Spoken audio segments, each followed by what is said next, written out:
भ्राताश्री के शरीर से कवच प्रकट होता है। और आपने देखा वो पत्थर भी कैसे टूट गया। किंतु मुझे और मेरे भ्राताश्री को कोई हानि नहीं हुई।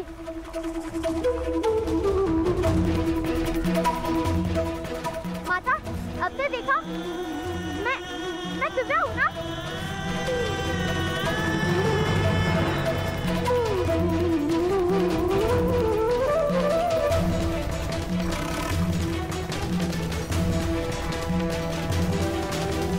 अंदर रखना, बिना शोधो, मेरे शोन से दूर रहना। शोन, चलो। छोड़ दो मुझे माता, मुझे भ्राता गण के पास जाना है। कोई आवश्यकता नहीं है।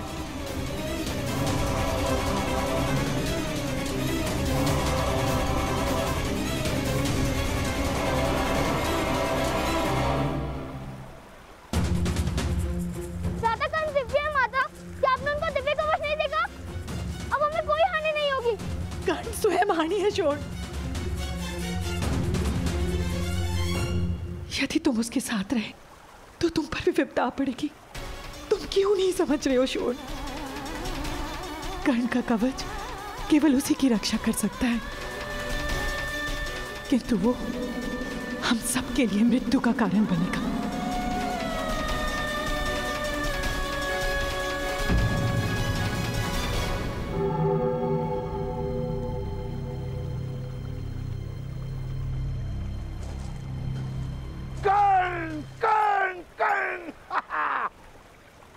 तुमने तो अपनी दिव्यता बता दी। अब एक और दिव्य रथ बनाने में मेरी मदद करोगे?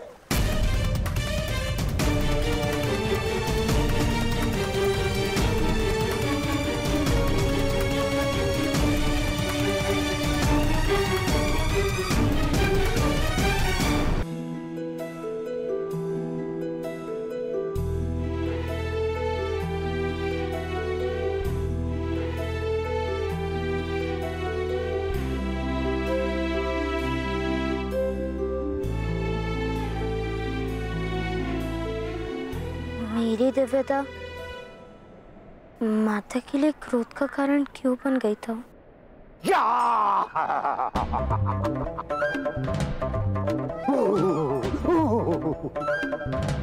तुम्हारी माता भयभीत हो गई होगी।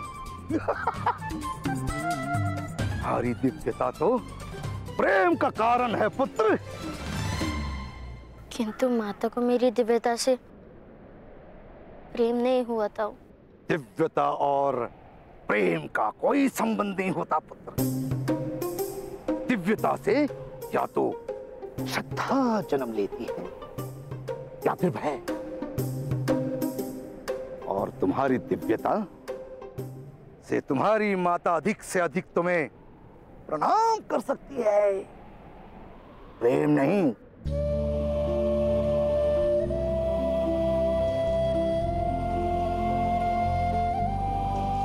माता से प्रणाम की अपेक्षा किस बालक को होती है ताऊ?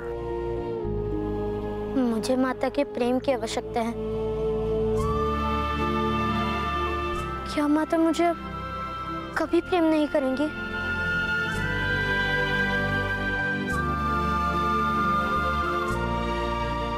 नहीं नहीं पुत्र नहीं, ऐसा नहीं है। तुम्हारी माता तुमसे बहुत प्रेम करती है। ईश्वर हो या माता अपनी निर्बल संतान को सदा ही अधिक प्रेम दिखाती है। और शून में तुम जैसा चमत्कारियां तो है नहीं, शक्तियां तो है नहीं, बस इसी कारण तुम्हारी माता शून पर अधिक ध्यान देती है।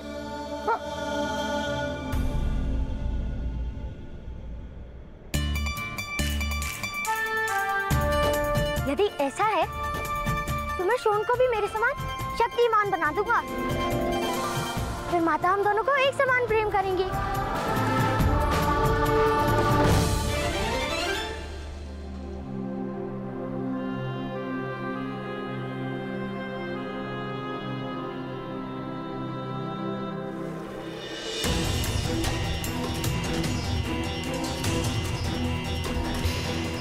भगवान ने राजकुमारी को आश्वासन दिया था कि वो सदैव अपने पुत्र की रक्षा करेंगे। यही कारण है कि इस बालक के पास दिव्य कवच तथा कुंडल है। आपका पुत्र बहुत तेजस्वी है। ऐसा बालक तो किसी महान राज्य का सम्राट हो सकता था।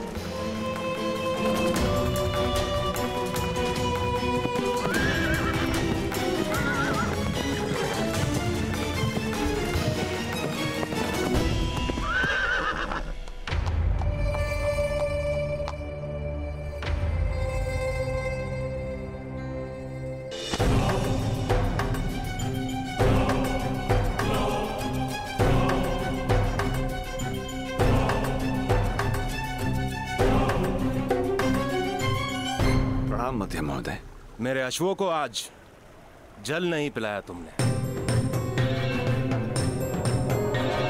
क्षमा कीजिएगा, किसी काम में व्यस्त हो गया था। मैं अभी जल पिला देता हूं। किस काम में व्यस्त है अधिरथ, बहुत अच्छे से जानता हूं मैं। स्वयं अपनी आंखों से देखा है मैंने।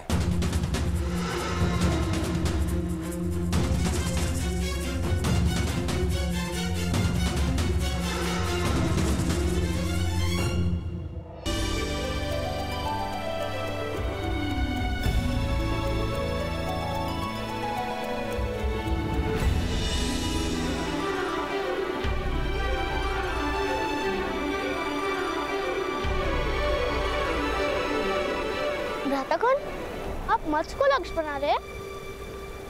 मत्स्य को नहीं, मत्स्य के मत जो पत्थर है उसको।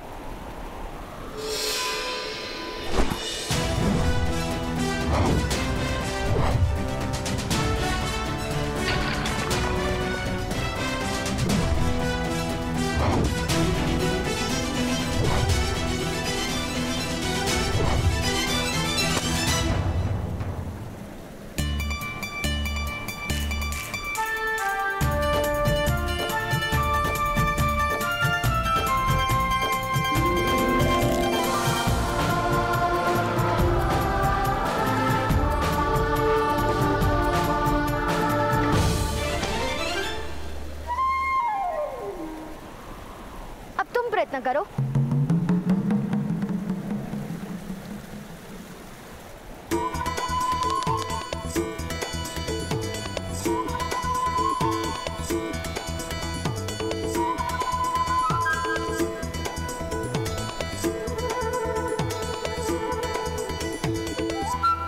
इस प्रकार धनुष उठाओ, इस प्रकार प्रत्यंचा खींचो, अपने नेत्र केवल लक्ष्य पर रखो और पवन की दिशा देखो। संधान करते समय मस्तक थोड़ा सा नीचे और हाथ ऊपर होने चाहिए। ना मस्तक मेरी आज्ञा मान रहा है, ना हाथ और ना ये धनुष।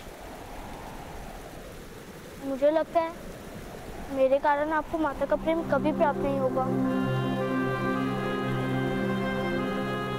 प्रयत्न करते रहो शोन, उस प्रयत्न से क्या लाभ होगा उसकी चिंता छोड़ दो। जाओ शोन, अब तुम फिर से प्रयत्न करो।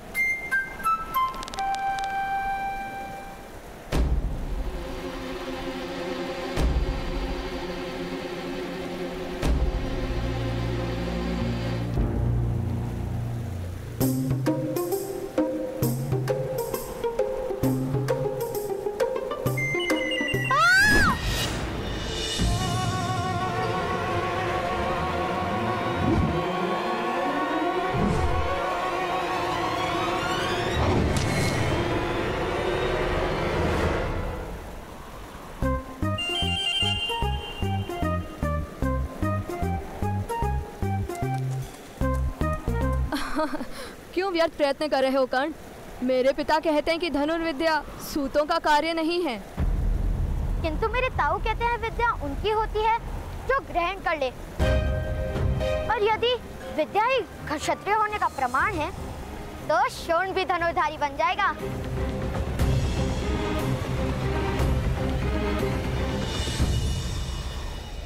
कर्ण के सामर्थ्य को समाज स्वीकार नहीं करेगा।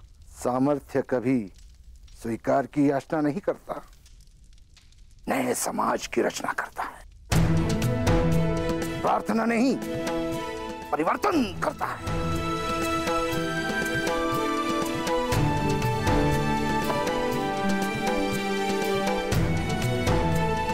ऐसा ही आत्मविश्वास लेकर आप भी घर से निकले थे।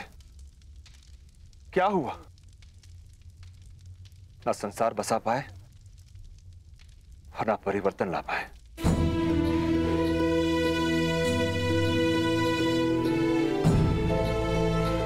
क्योंकि मुझ में सामर्थ्य कम था।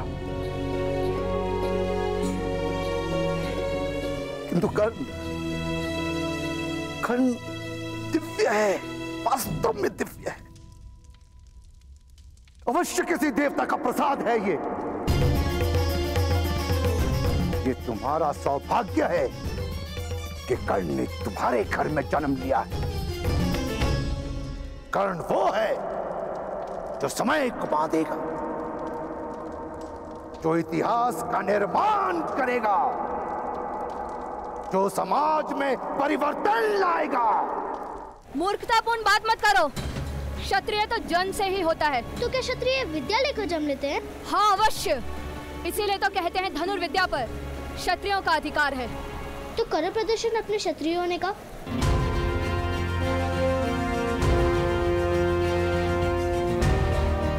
उस पेड़ से फल लाकर दिखाओ। मत्स्य के मत से तुम्हें अपने बाण का मार्ग बनाना पड़ेगा।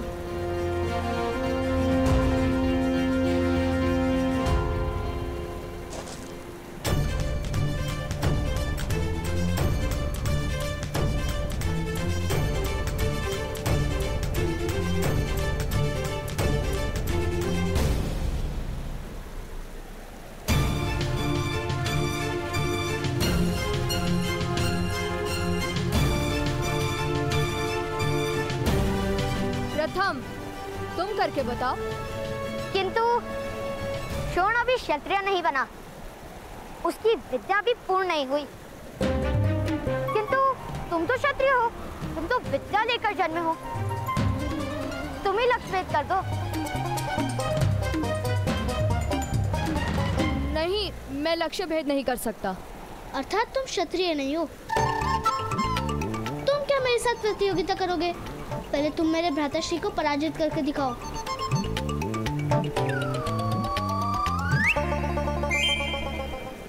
और जब तक तुम भ्राताश्री को पराजित नहीं करोगे, तब तक हम तुम्हें क्षत्रिय नहीं मानेंगे। असंभव! मैं अपने छोटे से बालक के कंधों पर आपके सपनों का भार नहीं आने दूंगा। कृपा करके उसके मस्तक में मिथ्या वचन मत भरिए। मेरी तो केवल इतनी इच्छा है कि वो अपना जीवन सुख और संतोष के साथ जी। नहीं बनाना चाहता उसे योद्धा, नहीं करवानी है समाज के साथ शत्रुता, उसके जीवन में संघर्ष नहीं भरना चाहता मैं। सामर्थ्य और संघर्ष में तो पति पत्नी का संबंध है अधिरथ। नहीं भ्राताश्री, कोई संघर्ष नहीं होगा उसके जीवन में। कर्ण सामान्य है और एक सूत की तरह सामान्य जीवन जिएगा। इस समय प्रकाश कम हो गया है। मैं कल प्रातः का लक्ष्य भेद कर दूंगा। सुनो, यदि तुम लक्ष्य भेद नहीं कर पाए तो तुम्हें भ्राताश्री के चरण स्पर्श करने पड़ेंगे, और यदि लक्ष्य भेद कर पाए तो मैं तुम्हारे चरण स्पर्श करूंगा। चलो श्वेत केतु, चलो।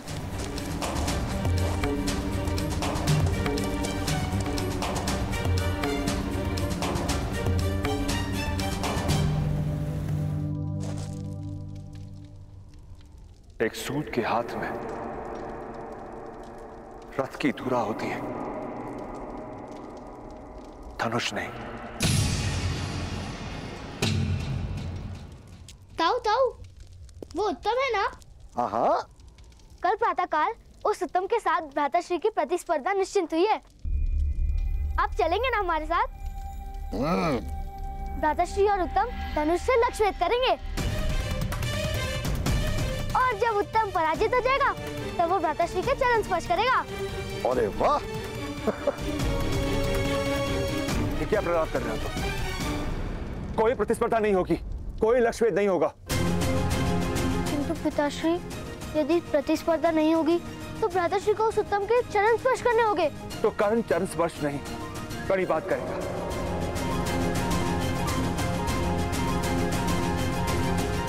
किंतु तुम दोनों मेरा आदेश नहीं टालोगे। कल प्रातःकाल कर्ण धनुष को हाथ नहीं लगाएगा।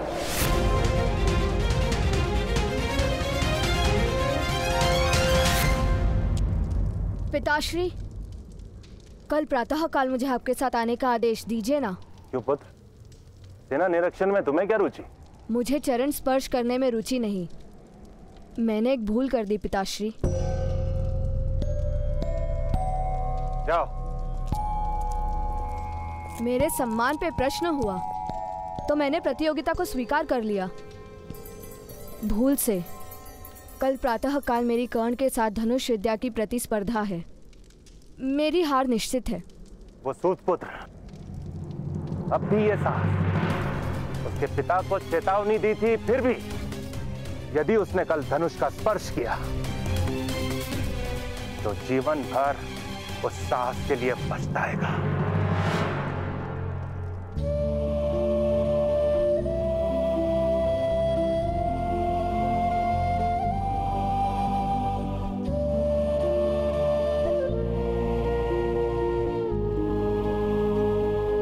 तो कर्ण चरण स्पर्श नहीं, बड़ी बात करेगा। कल प्रातःकाल कर्ण धनुष को हाथ नहीं लगाएगा।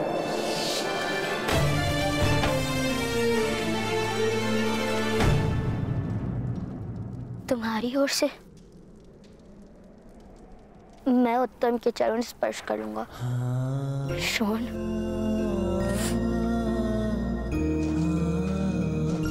भ्राताश्री, आप उस उत्तम के चरण नहीं स्पर्श करेंगे।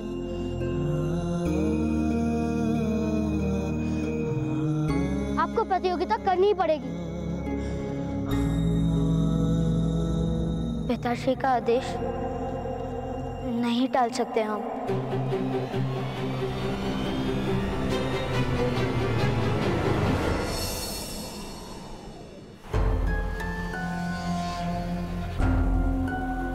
वो सूतपुत्र नहीं आएंगे। क्षत्रियों से प्रतियोगिता करने का साहस सूतपुत्र में नहीं होता पुत्र, और चरण स्पर्श करने की संभावना से वो कर्ण भयभीत हो गया होगा।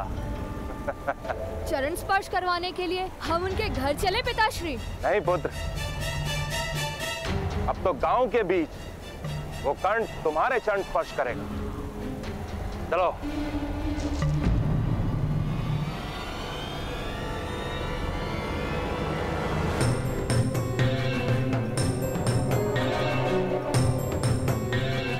चलिए भ्राता, बाहर चलते हैं। प्रतियोगिता को स्वीकार किया है तो उसे पूर्ण भी करना होगा। पीछे नहीं हट सकते हम। तुम पर लांछन लगेगा।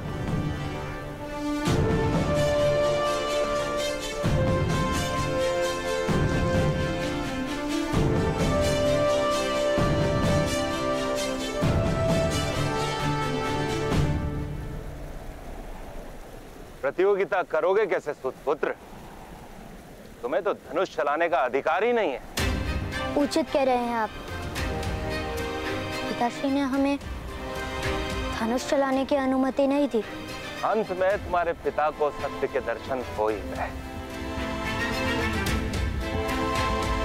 आओ शोण, मेरे चरण तुम्हारी प्रतीक्षा कर रहे हैं।